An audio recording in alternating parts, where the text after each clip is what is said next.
নমস্কাৰ এই মুহূৰ্তত আহি পৰিছে ৰাতিপুৱাৰ কেইবাটাও বিগ ব্ৰেকিং নিউজ। আজি 20 মাৰ্চ। অসমৰ লগতে ভাৰতৰ বিভিন্ন প্ৰান্তৰ পৰা এনে ধৰণৰ খবৰসমূহ নিতৌ চাবৰ কাৰণে চেনেলটো সাবস্ক্ৰাইব কৰি ভিডিঅ'টোত এটা লাইক কৰি দিব। এই মুহূৰ্তত জনাই আছো এটা ব্ৰেকিং নিউজ। ৱাকফ এমেণ্ডমেণ্ট বিল 2025 পাৰিত কৰি বিজেপি চৰকাৰে সংখ্যালঘু মুছলমানৰ অধিকাৰ হৰণ কৰিব বিচাৰিছে। বিজেপিৰ বিৰুদ্ধে সৰব হৈ এই মন্তব্য কৰিছে এআইইউডিএফৰ বিধায়ক আমিনুল ইছলামে। আমিনুল ইছলামে লগতে কৈছে যে বিজেপিৰ উদ্দেশ্য এটাই, সংখ্যালঘু মুছলমানক শেষ কৰা। পৰৱৰ্তী খবৰ, সাংসদ পদ ত্যাগ কৰিব বুলি হুংকাৰ দিলে ৰকিবুল হুছেইনে। ৰকিবুল হুছেইনৰ এটা ভাষণে সৃষ্টি কৰিছে চাঞ্চল্যৰ। শীৰ্ষ কংগ্ৰেছ নেতাৰ বিৰুদ্ধে দলীয় সভাত ৰকিবুল হুছেইনৰ প্ৰচণ্ড খং। ৰকিবুল হুছেইনে কৈছে প্ৰয়োজনত সাংসদ পদ ত্যাগ কৰিম বুলিও হুংকাৰ দিলে।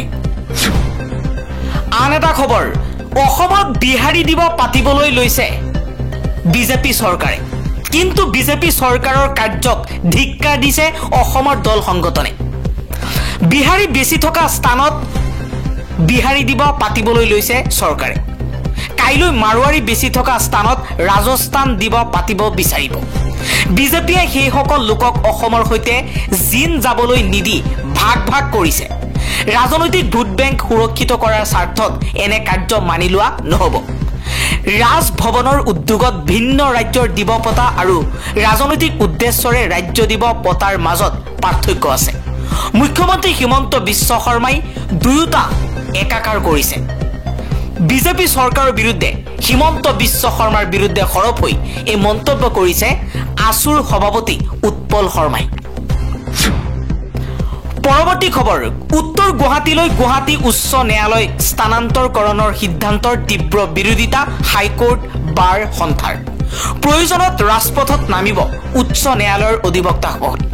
দেশৰ প্ৰধানমন্ত্ৰী, ৰাষ্ট্ৰপতি, মুখ্য ন্যায়াধীশলৈ পত্ৰ লিখিবলৈ হাইকোৰ্ট বাৰ সন্থাই এতিয়া প্ৰস্তুতি চলাইছে। 24 মাৰ্চত হাইকোৰ্ট বাৰ সন্থাই সাব্যস্ত কৰিব অৱস্থান ধৰ্মঘট। আন এটা খবৰ, ৱাকফ সংশোধনী বিধেয়কক লৈ পুনৰ সৰব বিৰোধীৰ অভিযোগ এই বিধেয়ক অসাংবিধানিক। ৱাকফ বিধেয়ক কাৰ্যকৰী কৰিলে ক্ষতি হ'ব সংখ্যালঘু মুছলমানৰ, ক্ষতি হ'ব বিজেপিৰ।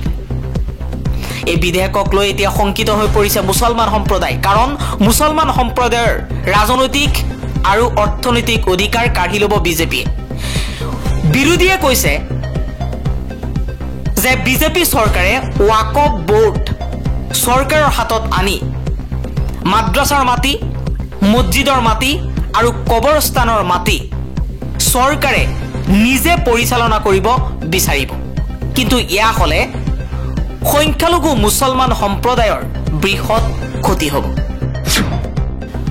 পৰৱৰ্তী খবৰ, ৰাজ্যজুৰি প্ৰধানমন্ত্ৰী আৱাস যোজনা গ্ৰামীণৰ গৃহৰ অনুমোদন পত্ৰ বিতৰণ কৰিলে মুখ্যমন্ত্ৰী হিমন্ত বিশ্ব শৰ্মাই।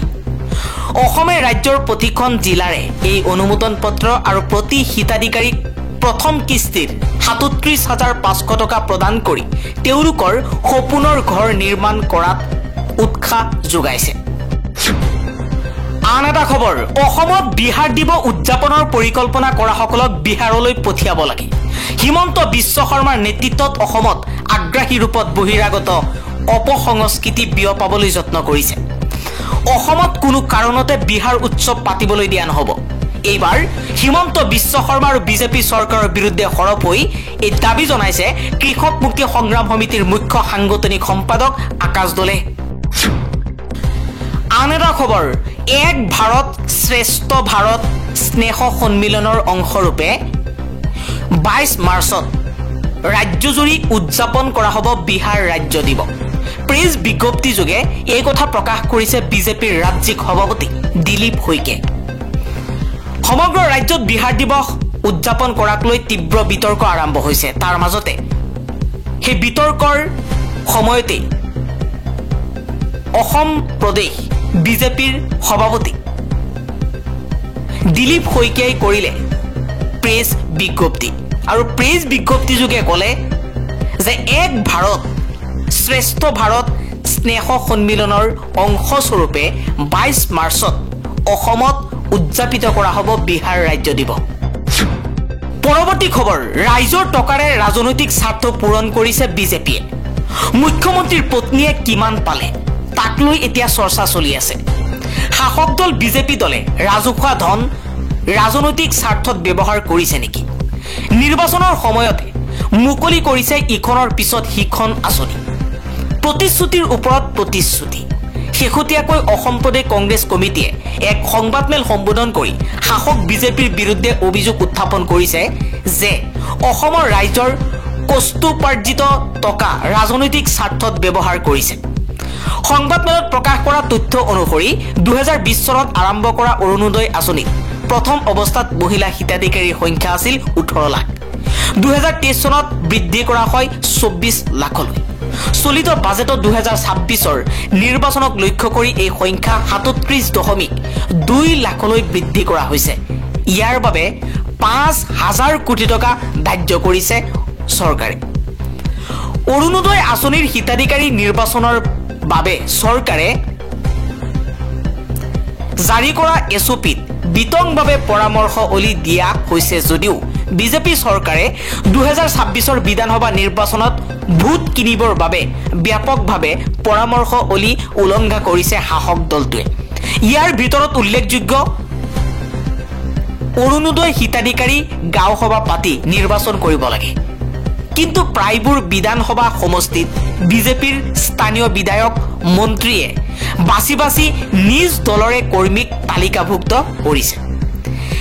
ইতিমধ্যে বৃদ্ধ পেঞ্চন আৰু Indira Gandhi national disability pension আঁচনিত উপকৃত হৈ থকা মহিলাক অৰুণোদয় আঁচনিত অন্তৰ্ভুক্ত কৰিবলৈ দিয়া নাই যদিও বিজেপিয়ে ৰাজনৈতিক স্বাৰ্থত তেওঁলোকৰ দলীয় সদস্য পদ গ্ৰহণ কৰা এনে মহিলাক এই আঁচনিত তালিকাভুক্ত কৰিছে।